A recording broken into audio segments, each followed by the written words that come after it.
আমরা যখন আফগানিস্তানে খেলতে যে আফগানিস্তানের যে টিম আছে ভঙ্গুর টিম, কিন্তু বাইরে থেকে যে প্লেয়ারগুলো আসে ওরা ম্যাক্সিমাম ইউরোপে খেলে, second division, third division, fourth division খেলে। তারা যখন চলে আসে তখন একটা ভালো টিম হয়। আফগানিস্তানের সাথে আমরা পেরে উঠি না। আমরাও চাচ্ছি যে ফরেন প্লেয়াররা আসুক, তো আমরা কিন্তু একটা ভালো প্লেয়ার পেয়ে গেছি অলরেডি। আমাদের হামজা তো আছেই, সে পরীক্ষিত প্লেয়ার, একটা ইংলিশ লিগের প্লেয়ার। তো তার সাথে যদি ও আসছে তো স্বাভাবিক, এটা ওদের পেস আমাদের পেস অনেক ডিফারেন্স, এটা মানতেই হবে ডেফিনেটলি।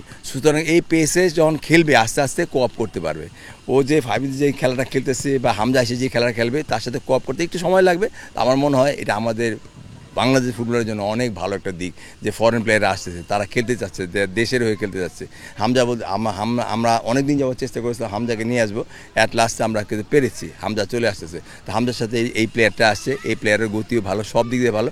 আর এই যে হ্যাট্রিকের যে কথাটা বলেন, এটা একটা প্র্যাকটিস ম্যাচ, এটা হতে পারে। আমাদের গেমে কী হয়, আমাদের সাফে কী হয়, সেটা আমাদের দেখতে হবে। তবে আমার মনে হয় যে টিমের সাথে যদি ও তো অনেক দিন পরে আসছে, মানে খেলেই নেই ফার্স্ট টাইম, সুতরাং যখন টিমের সাথে ট্রেনিং করবে ওকে আন্ডারস্ট্যান্ড করবে, ও আবার প্লেয়ারদের আন্ডারস্ট্যান্ড করবে, ওর স্পিডটা হয়তো কাজে লাগাবে আমাদের টিমের গতির সাথে।